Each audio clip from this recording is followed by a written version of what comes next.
Welcome to the deep dive. Today we're jumping into something that, well, most of us try pretty hard to avoid thinking about. Death, mortality, our own end. Exactly. But what's fascinating is how actually facing that fear, looking it in the eye, can bring incredible clarity about what really matters in life. It seems totally backwards, doesn't it? But the source material we're looking at today explores this through a really intense personal story, but also ties it into some big philosophical ideas. Yeah, and our mission here is to unpack those ideas, pull out the insights that might help you, the listener, understand your own maybe hidden fears and motivations a bit better. Why you care about the things you care about. So let's get into it. Okay, so we start with this really powerful personal story. It's basically the catalyst for everything else. Right, the setting is a party. It's on a lake north of Dallas, Texas, and there's this small cliff overlooking the water, How high are we talking? maybe 30 feet. High enough to be properly dangerous, but also the kind of height where maybe after a few drinks, someone might actually jump. Okay, I can picture that. And the author's there with his friend, Josh. Yeah, and he describes Josh as someone he really looked up to, older, seemed more confident, just cooler. Right, and they're hanging out, talking about, like, big dreams, moving to New York, starting a band, that kind of thing. Exactly, stuff that felt totally impossible at the time. They even talked about the cliff, like, is it safe? Would you jump? That sort of chat. Standard party talk, almost. But then later, they get separated. Yeah, the author gets distracted talking to a girl. He mentions she liked video games, which for him, as a self-described teenage nerd, Jackpot. pretty much. So he's focused on that chat, even though, she wasn't really into him, just being friendly. So he's distracted. And then they run into Josh again. Right, as the author and the girl are walking up a hill for food, Josh is coming down. The author asks him if he wants anything, where he'll be. And this is the last conversation they have. Yeah. And Josh, apparently pretty drunk and high, says something trying to sound deep, but also kind of making fun of trying too hard. He says, seek the truth for yourself and I will meet you there. Wow. Heavy and ironic, given what happens. Totally. Yeah. The author just kind of nods, plays along, okay, I'll see you there, like they had some secret plan. Josh laughs, keeps walking towards the cliff. The author laughs too, goes up to the house. And then sometime later, things change. He doesn't know how long he was inside. But when he comes out, the whole atmosphere is different. Everyone's gone from near the house, sirens in the distance. Oh. He looks back, the pool's empty, people are running down towards the shore, below the cliff. It's dark, hard to see. Music's still playing, but nobody's listening. And he's still sort of unaware. Yeah, he says he's still eating a sandwich as he hurries down, not really getting it. The girl he was with just says, I think something terrible has happened. And then he gets down there. And it hits him. He asks someone, where's Josh? No one answers, they just stare at the water. He asks again. A girl nearby just bursts into tears. And that's when he knew. Puts two and two together, as he says. Scuba divers took 3 hours to find him. 3 hours. Yeah. In the dark. Yeah. The autopsy showed leg cramps, combination of dehydration, alcohol, the impact. The water was black on black, impossible to see anything. People just heard splashes. And he found out later, Josh couldn't really swim, something he never knew. God, that's rough. The aftermath for him must have been intense. Incredibly hard. He talks about not even being able to cry for 12 hours until the drive home the next morning, called his dad about work and just lost it. Broke down completely. Yeah, pulled over, clutching the phone, crying like a little boy. It triggered this really deep depression that summer. He thought he knew depression, but this was something else. Like a new level of meaninglessness. Exactly. Physically painful sadness.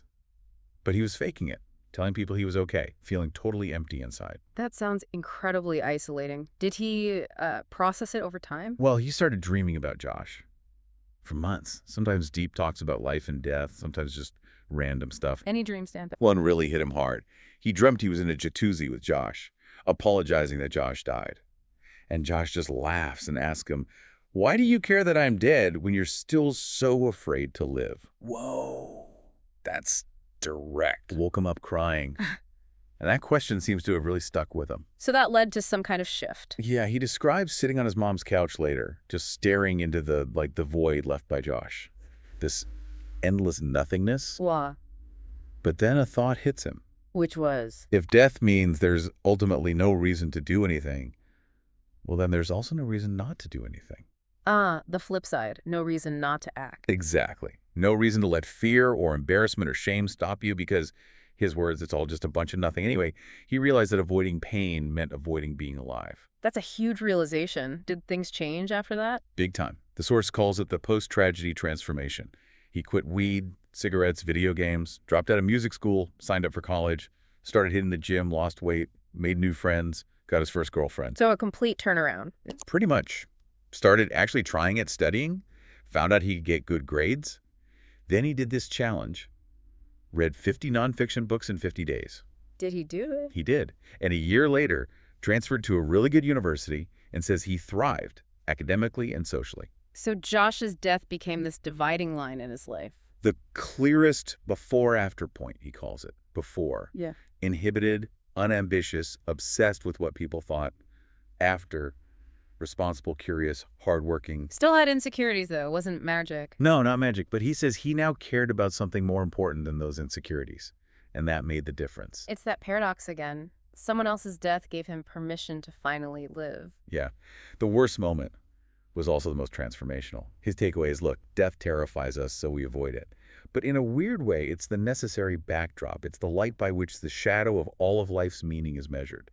Without it, nothing feels truly significant. Which leads us perfectly into the philosophy side of this. Yeah. Ernest Becker. Right, connecting that raw experience to some deeper theories about why we feel and act the way we do around death. So tell us about Becker. He wasn't exactly mainstream, was he? Not at all. Academic outsider.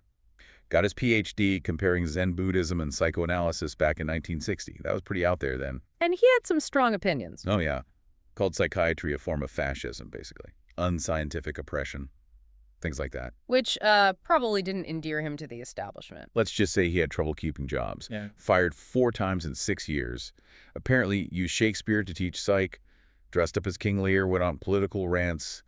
Students loved him. Faculty, not so much. Quite the character. And then he got sick. Yeah, colon cancer. Grim prognosis.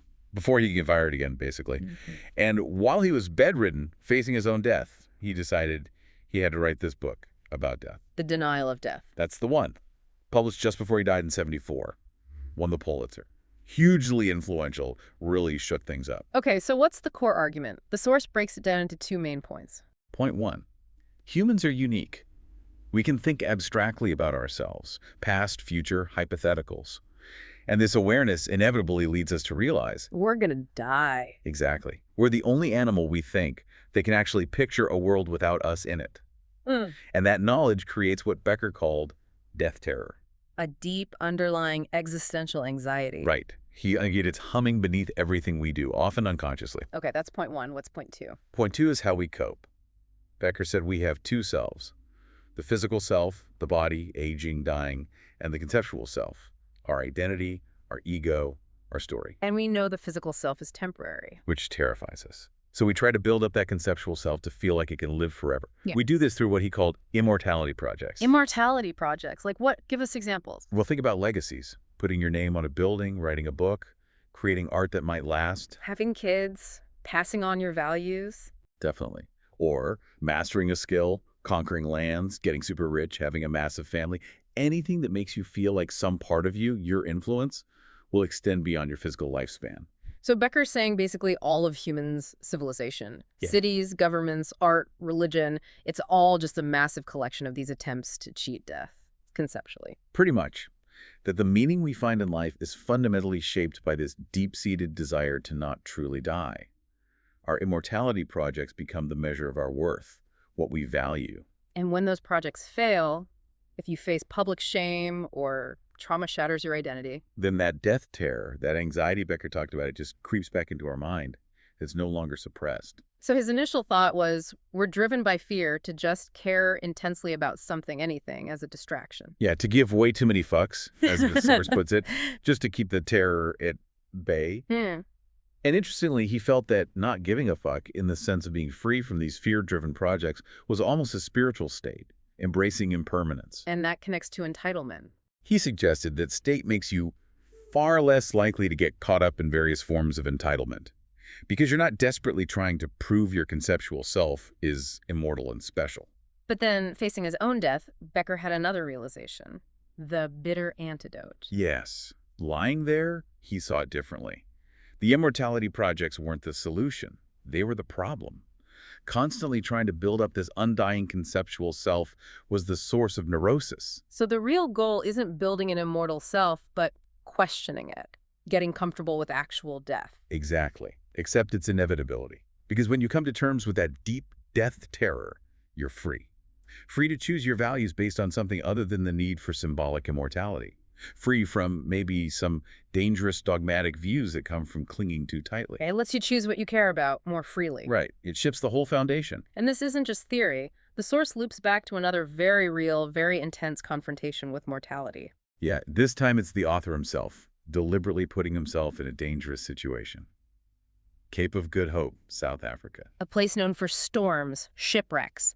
The source calls it a place of lost hopes. There's even that old saying. He's rounding the Cape of Good Hope, meaning, life's winding down, so it's symbolically loaded. And he walks towards the edge of the cliff there. That sounds terrifying, just thinking about it. He describes it as fighting your body's basic survival instinct, that natural radar for death-inducing situations. How does it feel, getting closer? It's detailed. 10 feet out, tension, stiff back, skin crawling, eyes locked, feet like lead, feeling pulled back. Okay. 5 feet. Your mind joins in, starts visualizing the fall, reminding you it's really fucking far. 3 feet, red alert. You could trip. A gust of wind feels lethal. Legs, hands, voice shaking. And 3 feet is where most people would stop, right? Close enough to see, far enough to feel, sort of safe, gives you vertigo. Exactly. How? But he keeps going, inches forward, telling his brain to shut up. 2 feet, his leg is vibrating. 1 foot. What happens at 1 foot? Looking straight down. Urge to cry. Instinctive crouch. Wind feels like getting hit. Thoughts are frantic. Feeling like he's floating, about to fall. Jeez. And he stays there? He makes himself stay. Crouches, forces himself to stare down at the water crashing on the rocks. Looks at distant tourists. Notes that weird conflict wanting attention versus being utterly alone. What's the feeling then? A full-body shudder. Fear becomes almost euphoric and blinding. But he tries to focus, clear his mind, like a meditation, and the realization hits. Nothing makes you present and mindful like being mere inches away from your own death. And then he smiles. Yeah, straightens up, smiles, and tells himself it's all right to die. That sounds like something the Stoics would talk about. Keeping death in mind to appreciate life. Absolutely. Or Buddhist meditation as preparation for death, dissolving the ego. That Mark Twain quote fits too. The fear of death follows from the fear of life. A man who lives fully is prepared to die at any time. So he didn't just stand there, he actually sat down. On the edge. Lowered himself down, slid his legs over, feet resting on a rock below. Found if he looked at the horizon, the anxiety lessened. But looking down, Fear spikes again. instantly. But he forces himself to gaze at his potential doom, to just acknowledge it. And how did that feel, sitting there? Exhilarating, alive, thrilling, listening to the wind, watching the ocean, a feeling like you can laugh with the light, all that it touches being good. Wow. So taking these experiences together, Josh's death, Becker's ideas, the cliff edge, it all points to this idea of death as a compass. That seems to be the core synthesis, yeah. That confronting mortality, really letting it sink in, it just obliterates the superficial values. Like chasing money, fame, constant reassurance, that stuff fades. It seems to, because it forces a much harder, much more important question onto the table. What's your legacy? What difference will you make? What mark will you leave? Or as the source vividly puts it, what hurricanes will you leave in your wake? And Becker would say that's maybe the only question that truly matters. Arguably, yes. Yeah. But we avoid it because it's scary, it's hard, we feel lost. And if we avoid it, Then the trivial and hateful values hijack our brains. The superficial seems important, the important seems superficial, all because we're not acknowledging the reality of death. because death is the one certainty. The only thing we can know for sure. So the source argues it has to be the compass, the reference point for all our other values and choices, the correct answer to the big questions we usually ignore. Okay, but how do you do that? How do you get comfortable with death? The suggestion is, see yourself as part of something bigger. Choose values that extend beyond just you. Values that are simple, immediate, under your control, and tolerant of the world's chaos. Which connects to happiness research, right? Yeah. That idea of caring about something greater than yourself. Exactly. It's everywhere. Aristotle, modern psychology, religious teachings, even the Beatles, the source jokes that drive to contribute to something larger. Building families, communities, causes. It's a fundamental human impulse. We want to feel like we belong to something bigger than our own temporary existence. And entitlement gets in the way of that. The source calls it spiritual poison. It pulls your focus inward, makes you feel like the center of the universe, like you're owed things. It breeds isolation, self-obsession, bias. There's a bit of a critique of modern culture in there too, isn't there? About being materially okay, but psychologically kind of shallowly tormented. Yeah, it touches on relinquishing responsibility, Yeah. demanding society cater to feelings, getting paralyzed by fear of failure, confusing attention with success. Feeling entitled without earning it.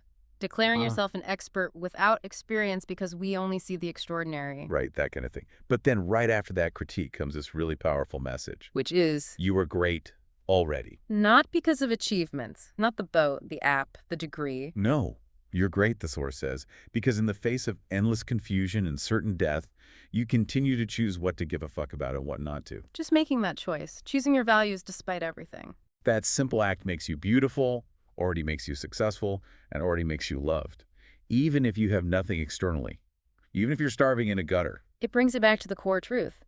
You get to live, therefore you will die. You too are going to die, and that's because you too were fortunate enough to have lived. And maybe, yeah, standing on a cliff helps drive that home. There's that Bukowski quote, too. Oh yeah, we're all going to die, all of us. What a circus. That alone should make us love each other, but it doesn't. We are terrorized and flattened by life's trivialities. We are eaten up by nothing. It's hard, doesn't it? It really does. So reflecting on Josh's death again, the ultimate lesson was fearlessness. That there is nothing to be afraid of, ever. And for the author, constantly keeping death in mind, philosophy, meditation, even crazy stuff like cliffs, is how he holds on to that. Because accepting death makes other hard things easier. Paradoxically, yes. Facing the biggest fear makes smaller fears less daunting. Untangling addictions, facing failures, accepting rejection, taking responsibility, it all becomes more manageable. As he says, the more I peer into the darkness, the brighter life gets. The quieter the world becomes, and the less unconscious resistance I feel to, well, anything. Wow, what a journey. From that party, through Becker's ideas, to the edge of a cliff in South Africa. And the thread connecting it all is this idea.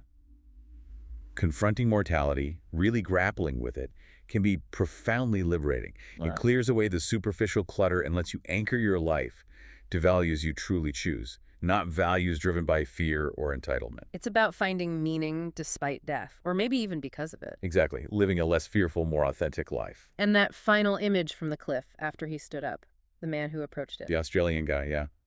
Asking carefully, is everything okay? How are you feeling? And his answer, so simple. Alive. Very alive. Leaves you thinking, doesn't it? Yeah. So maybe a final thought for you listening. If death is the one guarantee, how does really embracing that change what you consider truly important? What mark do you want to leave? Not for some grand immortality, but just because you had the chance to live.